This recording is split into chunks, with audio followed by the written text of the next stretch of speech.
මේ වැඩිහිටියෙක් කන ප්‍රමාණයක ආහාර ප්‍රමාණය දරුවෙක් ගන්නේ නැහැ. දෙමව්පියන්ගේ ප්‍රධාන ප්‍රශ්නය තමයි මේ ළමයා මේ බත් කන්නේ නැහැ. ඒක වැදගත්ම දේ තමයි මේ අනවශ්‍ය විදියට අතිරේක ආහාර ළමයට නොදීම. උදෑසන ආහාර වේල ගන්න නැති එකත් බරපතල ප්‍රශ්නයක්. කිරි කියලා කියන්නේ ප්‍රධාන පෝෂණ ගුණයන් අඩංගු ආහාර වේලක් නෙවෙයි. ඒක අමතර ආහාරයක් වෙනවා. මේ ළමයා බත් කන්නේ නැහැ, පාන් විතරයි කන්නේ. කිසි ආකාරයක මිත්‍යාවක් කියලා කියන්නත් පුළුවන්.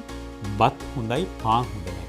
පාන් කියන එකත් එක කන්නේ යම් කිසි දියරයක්, උදි වර්ගයක් නෑ. ඒතර කිසිම පෝෂණ ගුණයක් නෑ. බිත්තර කියන්නේ අපට දැනට ලබා ගත හැකි අඩුම මිල ඉතාමත්ම ඉහළම ආකාරයේ පෝෂණ ගුණයන් අඩංගු ආහාරය. අපේ අම්මලා තාත්තලා තියෙන ලොකු ගැටලුවක් තමයි තමන්ගේ දරුවා කෑම කන්නේ නැහැ කියන එක. මේ කෑම කන්නා කියන එක නිසා බොහෝ දුරට අම්මලා තාත්තලා හිත ඇවුල්ටපත් වෙලා ඉන්නවා. ඒ වගේම මේගොල්ලෝ සමහරලාට කියනවා මේ අපේ දරුවන්ට කන්න තියෙන නිසා කන්නේ නැහැ. කන්න නැති දරුවන් නම් ඕන තරම් කනවා කියලා මේකෙත් යම්කිසි ඇත්තක් තියෙනවා. ඒකට හේතුව තමයි මේ කන්නේ නැහැ කියන ප්‍රශ්නය බොහෝ දුරට දෙමව්පියන් තුල ඇති වෙලා තියෙන්නේ ආහාර උනට වඩා තියෙන නිවෙස්වල දරුවන්ට තමයි. දැන් අපි මේ ප්‍රශ්නය අරගෙන බොහෝ දුරට මම දැකලා තියෙනවා දෙමව්පියන් වෛද්‍යවරුන් හමුවට යනවා, හමු වෙලා ගිහිල්ලා කියනවා මේ දරුවෝ කන්නේ නැහැ කියලා. ඒතර බොහෝ වෙලාවට මේ ගැන විශාල වශයෙන් සාකච්ඡා කරන්නේ නැතුව යම් කිසි ආකාරයක විටමින් දියරයක් සිරප් එකක් ලියලා දීලා මේක දුන්නාන් පස්සේ ළමයා කයි කියන එකෙන් මම හිතන්නේ වෛද්‍යවරු ඒ ගැටලුවෙන් නිදහස් වෙනවා. මොකද අත්ත වශයෙන්ම කළ යුතු දේ තමයි දරුවා කන්නේ නැහැ කියන ගැටලුව අරගෙන දෙමව්පියෙක් ආවහම අප මේ කියන දරුවා කන්නේ නැහැ කියන කරුණ හරිද කියලා බලන ක්‍රමයක් තියෙනවා. ඒ තමයි දරුවාගේ බර පිළිබඳ ප්‍රස්ථාරය. දැන් හැම කෙනාගේ ළඟම තියෙනවා අර දරුවාගේ සෞඛ්‍ය වර්ධන සටහන කියන ඒ රජයේ සෞඛ්‍ය අමාත්‍යාංශයෙන් නිකුත් කරපු පොත. ඒ පොතේ තියෙනවා දරුවාගේ බර වැඩි වීම ලකුණු කරන විදිය. ඒතර මේ ප්‍රස්ථාරය දිහා බලලා මේ ප්‍රස්ථාරය බලලා ලකුණු කරාම අපිට පේනවා මුලින් තිබිච්ච බරට වඩා දැන් බර වැඩි වෙලා තියෙනවා. ඒ කියන්නේ දරුවා ඇති වෙන්න කෑම කාලා තියෙනවා. ළමයෙක් ආහාර ගන්නව නම් තමයි බර වැඩි වෙන්නේ. ආහාර Tamanට අවශ්‍ය ප්‍රමාණය නොගන්නව නම් බර වැඩි වීමක් සිද්ධ වෙන්නේ නැහැ. එතකොට බර වැඩි වීමක් නිසි ලෙස සිදු වෙලා තියෙනවා නම් ඒ දරුවා අත් වශයෙන්ම අවශ්‍ය Tamanගේ ශරීරයට අවශ්‍ය ප්‍රමාණයට ආහාර ගන්නවා. මේදී අපි හුඟක් මතක තියාගන්න දෙයක් තමයි මේ වැඩිහිටියෙක් කන ප්‍රමාණයක ආහාර ප්‍රමාණය දරුවෙක් ගන්නේ නැහැ. මොකද දරුවාගේ ශරීරය කුඩායි.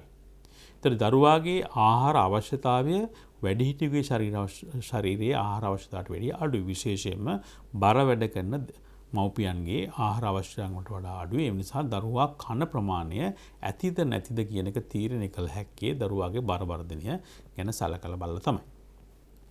මීට අමතරව තවත් දෙයක් තියෙනවා. ඒ කියන්නේ දරුවාගේ බර වර්ධනය වෙනවා. දෙමව්පියන්ගේ ප්‍රධාන ප්‍රශ්නය තමයි මේ ළමයා මේ බත් කන්නේ නැහැ. කෑම කන්නේ නැහැ කියන එක තමයි ප්‍රශ්නේ තියෙන්නේ.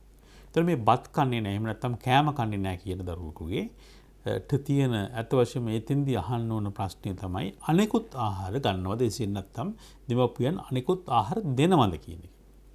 ලෝකේ වෙනත් රටවල පරිශන කරලා තියෙනවා. ඒ තමයි නිවසේහි අමතර ආහාර වර්ග, අතිරේක ආහාර වර්ග අනවශ්‍ය ප්‍රමාණයට ගබඩා කරලා තියෙන ස්ථානවල දරුවන් ගත යුතු ආහාර නොගෙන ඒ ආහාර ගන්නවා. දැන් උදාහරණයක් හැටියට ශීතකරණයක එසේත් නැත්නම් කබඩ් වල biscuit, cake, chocolate, cheese, yoghurt මේ වගේ අර ඕනෑම අවස්ථාවක ගිහිල්ලා ගන්න පුළුවන් කන්න පුළුවන් ආහාර තියෙන අවස්ථාවේ දරුවා කරන්නේ විටින් විට මේ වගේ සුළු ආහාර කියලා කනවා. එහෙම නැත්නම් කෙටි ආහාර කනවා. මේ කෙටි ආහාර ගන්නවා. ඒතකොට මේ කෙටි ආහාර ගත්තාම මොකද වෙන්නේ? ඒක වැඩිහිටියෙකුට උනත් වෙන දෙයක් තමයි කෙටි ආහාරයක් ගත්තාම බඩගින්න නැති වෙනවා. ඒතර බඩගින්න නැති වුණාම මොකද වෙන්නේ? ප්‍රධාන ආහාර වේල ගන්නෙ නෑ. එතකොට සාමාන්‍යයෙන් මනුෂ්‍ය ශරීරය හැදිලා තියෙන්නේ ප්‍රධාන ආහාර වේල තුනක් ගන්න. ඒතර අනිත් එක වැදගත්ම දේ තමයි මේ ප්‍රධාන ආහාර තේල් තුනක් දෙන්නකොට දරුවෙකුට ඒ අවශ්‍ය ප්‍රමාණයෙන් කාබෝහයිඩ්‍රේට්, මේද, ප්‍රෝටීන අඩංගු කරලා ආහාර දෙන්න පුළුවන්. ඒතර මේ වගේ සමතුලිත ආහාර වේලක් නොදී අර කෙටි ආහාර වේල දුමුතුන් වෙන්න දේ තමයි ශරීර බර වර්ධනය වුණත් පෝෂණ තත්ත්වයන් අඩු වෙන්න පුළුවන්. විටමින් ඌනතාවයන්ට මුහුණ දෙන්න. එහෙම නැත්නම් ಖನಿಜ ලවණ ඌනතාවයන්ට මුහුණ දෙන්න පුළුවන්. එතකොට දෙමව්පියන් කළ යුතු වැදගත්ම දේ තමයි මේ අනවශ්‍ය විදියට අතිරේක ආහාර ළමයට නොදීම.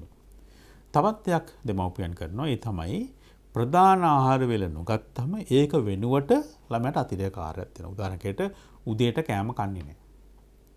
උදේට කෑම කන්නේ නැතුණාට කරන්නේ දරුවට බිස්කට් එකක් දෙනවා. එහෙම නැත්නම් යෝගට් එකක් කන්න දෙනවා. ඒ වගේ අමතර ආහාර තියෙනවා. නැත්නම් කේක් කෑල්ලක් කන්න දෙනවා. මේක විසඳුමක් නෙවෙයි.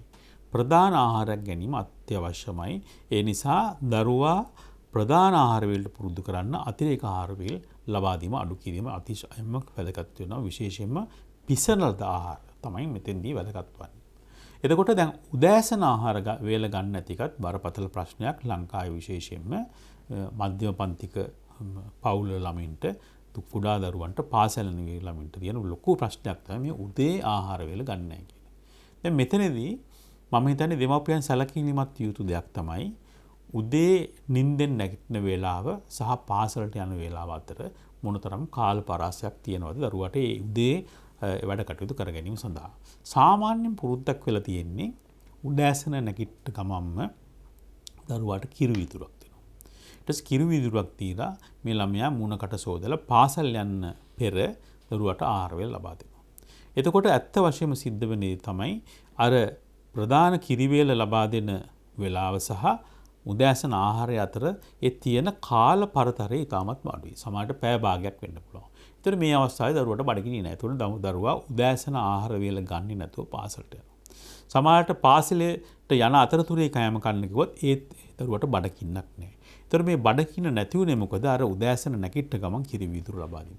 ඒ ඇත්ත වශයෙන්ම සිදු කළ යුතු දේ තමයි උදෑසන අවදි වෙන වෙලාවත් පාසලට යන වෙලාවත් අතර කාලය ඉතාමත් අඩු කාලයක් නම් උදෑසන නැගිට ගමන් දරුවාගේ මූණකට සෝදලා ඊට පස්සේ දරුවාට උදේ ප්‍රධාන ආහාර වේල බත් හෝ එසේත් නැත්නම් වෙනත් ආහාරයක් හෝ ලබා දීම වැදගත් වෙනවා. එතකොට ඒ ආහාරයට පසුව තමයි මේ කිරි වේල දෙන්න අත්‍යවශ්‍යම නම් දෙන්නේ. අත් වශයෙන්ම කිරි කියලා කියන්නේ ප්‍රධාන පෝෂණ ගුණයන් අඩංගු ආහාර වේලක් නෙවෙයි. ඒක අමතර ආහාරක් වේලක් හිට තමයි විශේෂයෙන්ම අවුරුද්දෙන් පස්සේ දරුවන්ට දෙන අමතර ආහාර වේලක් තමයි කිරි කියන්නේ. කිරි කියන්නේ අත්‍යවශ්‍ය ඒ වෙනස ප්‍රධාන ආහාර වේලක් නෙමෙයි කියන එක මතකයේ තබාගත් ගැනීම අතිශයින්ම වැදගත් වෙනවා.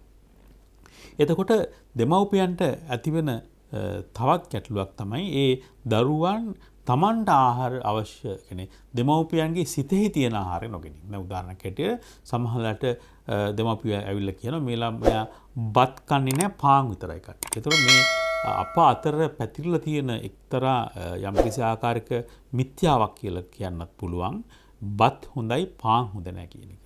ඇත්ත වශයෙන්ම මේ දෙකේම පෝෂණ ගුණයන්හි ඇතිවෙන අඩු වැඩි භාවය ගැන දීර්ඝව සාකච්ඡා කරනට වඩා මම හිතන්නේ ඉතාමත් කෙටි පිළිතුරක් දෙනවා නම් බත් කියලා කියන්නේ අපට ආවේනික වූ ආහාර වේලක්. ඒක තමයි අපිට පුරුදු ආහාර වේල.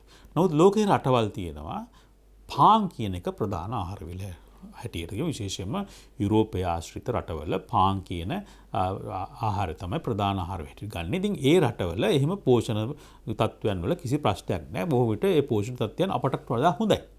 එතකොට මෙතනදී වැදගත් වෙන්නේ ඒ ප්‍රධාන ආහාරය සමග මොනවද කන්නේ කියන. දැන් පාන් කියන එකත් එක කන්නේ යම්කිසි දියරයක් නම්, හොදි වර්ගයක් නම් එතන කිසිම පෝෂණ ගුණයක් නැහැ. නමුත් ඒකත් එක්ක වෙනත් පෝෂණ ගුණයන් අඩංගු මාළු, එළවලු ඒ වගේ දේවල් ලබා දීම අතිශයින්ම වැදගත් වෙනවා. ඒ වගේම තමයි බත් ගැනත් කියන්නේ. බත් පමණක් කාලා පෝෂණ ගුණයක් ඇතිවන්නේ නැහැ. බත් සමග දෙන අනිත් ආහාරයන් මොනවද කියන එක සැලකිලිමත් යුතුයි.